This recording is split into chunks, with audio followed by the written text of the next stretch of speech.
And my name is Mitchell Heber. I am 24 years young. I'm an entrepreneur. I'm here to share my smile with the world and hopefully bring a smile to your face. So hopefully you're out there smiling, enjoying, loving life. And those of you jumping on right now, say hello, Laura, James, Madison. Hello, hello, Ro. Thank you for all tuning in today. And today I want to talk about Eastern medicine a little bit and some Western medicine, and kind of that there's always two sides to every coin.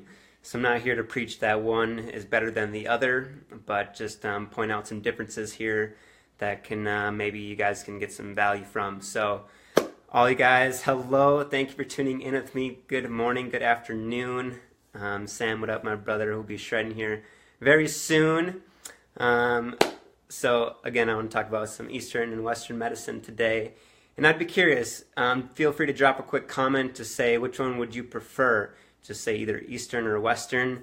And again, here I'll just go kind of jump into a little bit. But so Eastern medicine has been around for thousands of years. You know, they say probably anywhere around 4,000 years ago. And it's you know, there's a couple different ones out there. I don't know which one actually originated, but traditional Chinese medicine is one of the common ones.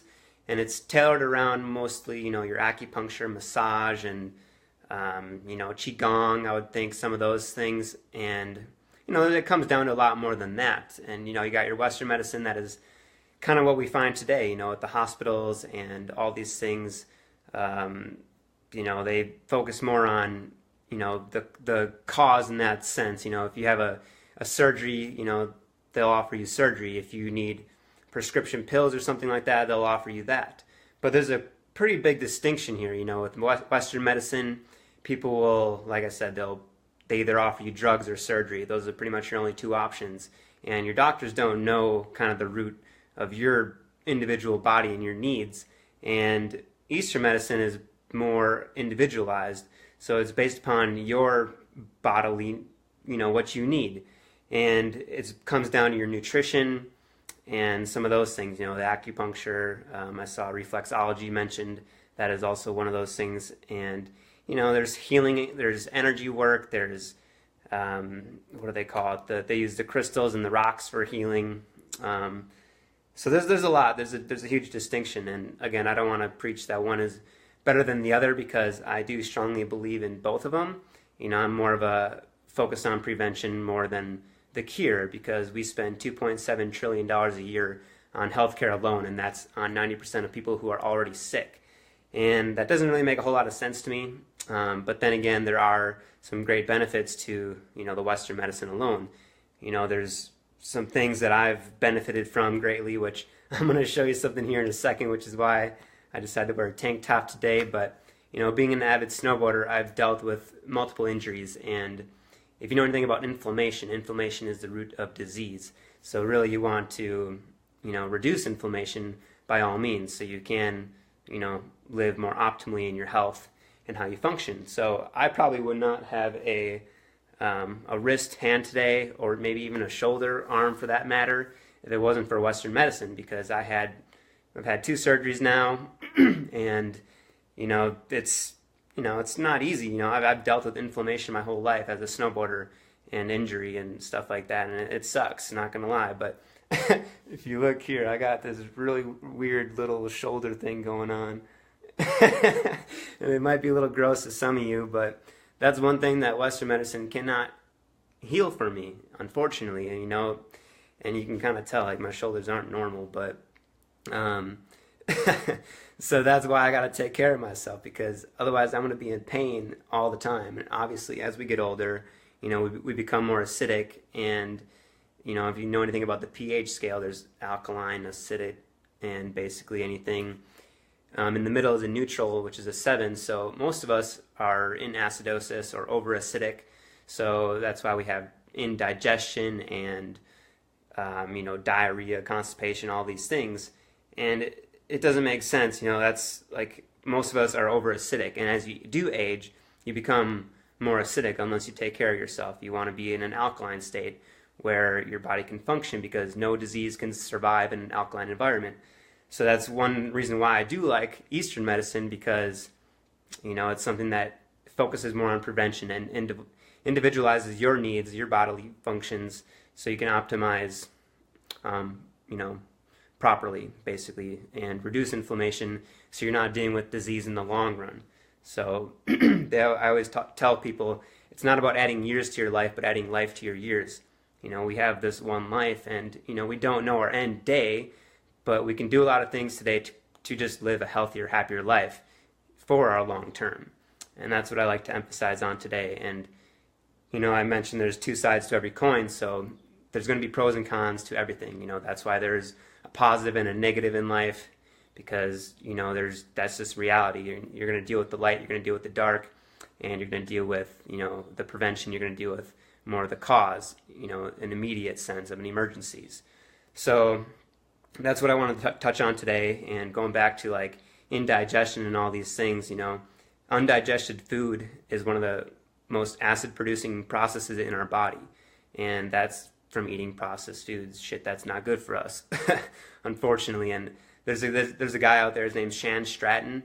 He works with he's a nutritionist for a lot of the professional athletes teams out there, like the Seahawks, the Giants, and a bunch of other like baseball, football teams and stuff like that. And he has his own supplement line that's really good. I've taken some of his stuff before. They're all organic, and he talks about these things and about enzymes and probiotics. And he's got a YouTube video out there, and he takes one of his supplements that are it's like an enzyme based, and he puts it in a thing of pudding, and it actually stirs it up, lets it sit for a minute, and the pudding turns into like a liquid almost, so he can pour it out. And that's the concept of why you need these enzymes, so your body can digest food properly. And obviously the opposite would be the pudding still being solid, and that's what happens to a lot of us, because your stomach acid cannot break it down. So your body really knows the difference between, you know, acidic foods and or water basically, and like alkaline foods and waters. And people talk about alkaline water not being good for you, which most people are uninformed about alkaline water. And there is bottled alkaline water that has ingredients that is actually not good for you, because your body, again, knows the difference. So it doesn't absorb properly into your body, and that can actually be bad for the organs. So if you have a naturally producing alkaline water that's electrically reduced through ionization, your body can separate it basically, and it can absorb into the small intestines properly, so it can disperse throughout the body the way it should, you know, in nature. So those are a couple of distinctions I wanted to point out today. And again, I saw some comments about how some of you prefer Eastern medicine, probably more so than the Western medicine, and that's awesome, because I highly respect that. Again, I am one to support the Eastern side more so than the Western side, but then again, there is positives to Western medicine.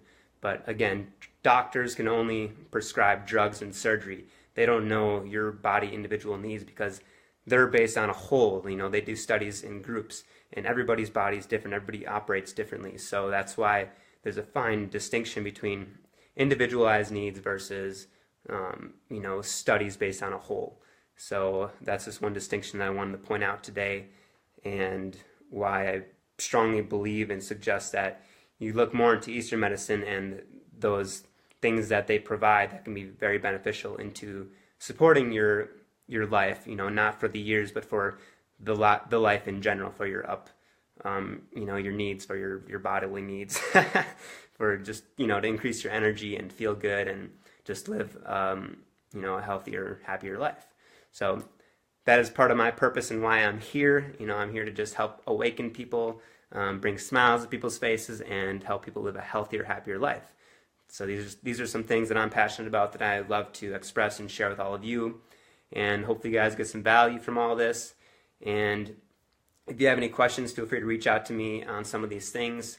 I have some documents that I could actually provide you. So if you want maybe a free PDF to the first like 3 people that share this video, I'll provide a PDF for all of you based upon some of these distinctions on Eastern, Western medicine, and some things that you can implement into your life to live a healthier, happier life. So feel free to share this video. The first 3, again, will get a free PDF.